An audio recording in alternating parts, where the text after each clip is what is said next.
Bonjour à tous, bienvenue sur Running Trading. Alors on a fait bon vol, on est enfin arrivé à Chicago.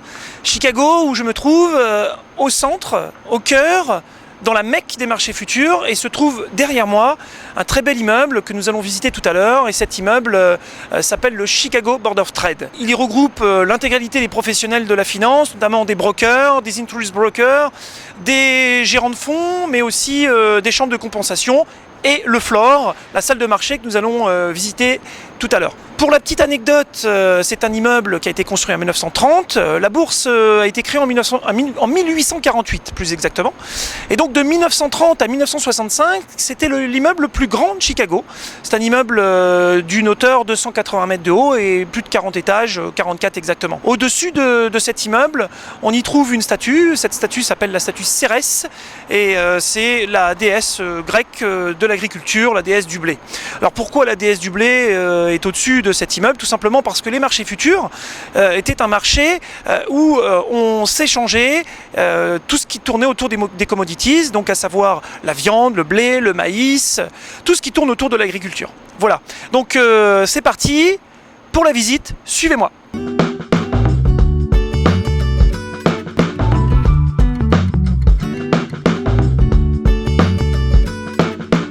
Avant d'aller sur le floor, avant d'aller dans la salle de marché, chaque trader porte un gilet. Il y en a quelques-uns derrière moi, je vais pouvoir vous les présenter. J'ai une plaque, mes initiales, un numéro qui me permet d'être identifié, et donc je vais pouvoir ensuite, sur le floor, trader. Sur le floor, dans ces salles de marché, on ne parle pas. Il y a énormément de monde, donc les gens crient plutôt, mais fonctionnent et s'échangent leurs titres de manière totalement gestuelle. Donc on va prendre un exemple, je souhaite acheter 5 contrats Dow Jones pour le mois de septembre. J'ai en face de moi un certain nombre de traders qui achètent et qui vendent. Un en face de moi me propose 10 contrats. Et moi je lui dis non, je n'en veux que 5 contrats pour le mois de septembre. Et j'en reste là, donc je fais ce signe là pour dire non, 5 contrats et ça suffit. Donc tout fonctionne aussi également par confiance. Donc il suffit, une fois qu'on s'est mis d'accord avec le trader, de valider cet achat, cet échange sur ce calepin.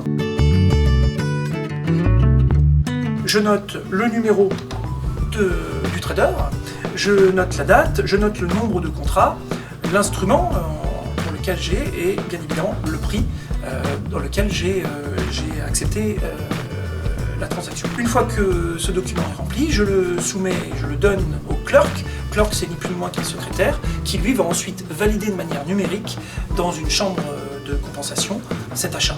Voilà comment ça fonctionne, c'est relativement simple, c'est assez amusant de voir ça en direct, en live, et donc on va d'ailleurs aller ensemble dans cette salle de marché. Because I haven't been here in so long. So do you want to explain the trade process? And basically, so do you want to explain the trade process? I mean, you look at... Okay, this will be my card. This is how we're going there. So when you would go, I'll say 100. I would go, okay, so I would write down 100. I look at you, I say sold. Yeah, you know that. Tu regardes la personne, tu fais OK, vendu. You'd be really surprised how much the communication. Les gens, ils font confiance. You would have one of these on you. So I'd write yours down. Joe, sell sites. And what are we trading? November beans. November beans would be SX. S for soybeans. X for November. Soybean, c'est le produit, c'est les grains. Say we traded at 531. Ils ont regardé à 530. Ils ont tradé là, tu regardes le prix, right? Pardon me? You give this to the clerk? Yes. Okay, you see I got, mine says 800. Yes. Joe, il regarde son You would truc. have 300. Say, I'm making this all up, okay? Donc il met son numéro. Now, then we got time frames. So you look up at I'm trying to find them up here because I don't even know where they're at anymore. The time frames determine what period you made the trade. So it's 11:49. See on the clock? Là, il regarde. So see the T afterward? Yeah. Got a circle of T up here. So là, il regarde l'heure et également le. So now on your card, his card would be the exact opposite. It would say 100 on the sell side. So I was buying it. Yeah. Voilà, la visite est terminée. J'espère que vous aurez apprécié cette vidéo. qu'elle aura été claire pour vous et qu'elle vous donnera envie de trader les marchés futurs. Alors je vous dis à bientôt pour de nouveaux reportages.